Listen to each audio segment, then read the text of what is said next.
চলুন এই মামাকে কিছু প্রশ্ন করা যাক। মামা, আপনার সাথে কথা বলা যাবে? হ্যাঁ কইন। মনে করেন আমি আর আপনি এক জঙ্গলে গেছি, বাইগান। জঙ্গলে একটা আপেল পাইছি, এখন সেই আপেলটা খাবে কে? আপনি খাইন। না, পাইছি তো দুইজন।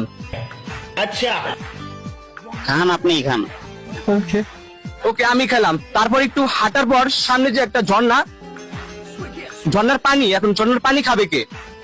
আপনি আপেল খাইছেন, আপনি খান। আচ্ছা, আপেলও আমি খেলাম। रुको जरा। একটু সামনে যাওয়ার পর আমরা দেখলাম একটা মুচিকে, আর এই মুচি কিন্তু যেই সেই মুচি না, এই মুচি আবারও বোয়া সেলাই করে, এখন কাঠটা সেলাই করবে। আপনি আপেল খাইছেন, আপনি পানি খাইছেন, আপনি দেই সেলাই করবো। ও আচ্ছা, আমারটাই সেলাই করলো। তারপর আমরা একটু সামনে যাওয়ার পর আমরা পেলাম একটা সান্ডা। এই সান্ডা বড় গোয়া আমার, এখন এই সান্ডা কাকে গোয়া মারবে? আপনার তো সেলাই করা।